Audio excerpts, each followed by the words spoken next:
ಇವತ್ತು ಫ್ಲವರ್ ಪಲ್ಯ ಮಾಡೀನಿ. ಅದು ಹೆಂಗೆ ಮಾಡೋದಂತ ನೋಡುಂಬರ್ರಿ.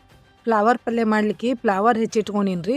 ಸಣ್ಣಗೆ ಉಳ್ಳಾಗಡ್ಡಿ ಹೆಚ್ಚಿಟ್ಕೊಂಡೀನಿ, ಟಮಾಟಿ ಹೆಚ್ಚಿಟ್ಕೊಂಡು ಸ್ವಲ್ಪ ಕರಿಬೇವು ಕೊತ್ತಂಬರಿ ಇಟ್ಕೊಂಡೀನಿ. ಈಗ ಒಂದು ಬುಟ್ಟಿ ಒಳಗೆ ಒಂದು ಸ್ವಲ್ಪ ಎಣ್ಣೆ ಹಾಕೀನಿ. ಅದಕ್ಕೆ ಒಂದು ಸ್ವಲ್ಪ ಜೀರಿಗೆ ಸಾಸಿವೆ ಹಾಕೀನಿ. ಅವು ಚಟ್ ಅನ್ಕೊನೆ ಕರಿಬೇವು ಹಾಕೀನಿ. ಆಮೇಲೆ ಉಳ್ಳಾಗಡ್ಡಿ ಹಾಕೀನಿ. ಉಳ್ಳಾಗಡ್ಡಿ ಹಾಕಿ ಚಂದ ಸ್ವಲ್ಪ ಕೆಂಪಂಗೆ ತಾಳಿಸ್ಬೇಕು ರೀ. ತಾಳಿಸಿ ಅದಕ್ಕೆ ಮತ್ತು ಟಮಾಟಿ ಹಾಕಬೇಕು. ತಾಳಿಸಿ ಸ್ವಲ್ಪ ಉಪ್ಪು ಹಾಕಬೇಕು. ಉಪ್ಪು ಹಾಕಿ ಮತ್ತು ಕೈ ಆಡಿಸ್ಬೇಕು. ಆಡಿಸಿ ಫ್ಲವರ್ ಸ್ವಚ್ಛ ತೊಳ್ಕೊಬೇಕು ರೀ. ತೊಳ್ಕೊಂಡು ಅದ್ರೊಳಗೆ ಹಾಕ್ಬೇಕು ರೀ. ಹಾಕಿ ಮತ್ತೊಂದು ಸ್ವಲ್ಪ ಕೈ ಆಡಿಸಿ ಅದಕ್ಕೆ ಅರ್ಶಿನ ಪುಡಿ ಹಾಕ್ಬೇಕು ರೀ. ಖಾರ ಪುಡಿ ಹಾಕಬೇಕು. ಆಮೇಲೆ ಮಸಾಲೆ ಪುಡಿ ಹಾಕೋದು. ಈಗ ಮ್ಯಾಲೆ ಒಂದು ಸ್ವಲ್ಪ ಕೊತ್ತಂಬರಿ ಹಾಕಿ ಕೈ ಆಡಿಸಿ ಒಂದು ಅರ್ಧ ಗ್ಲಾಸ್ನಷ್ಟು ನೀರು ಹಾಕ್ಬೇಕು ರೀ. ಒಂದು ಹಳ್ಳ ಬೆಲ್ಲ ಹಾಕಬೇಕು.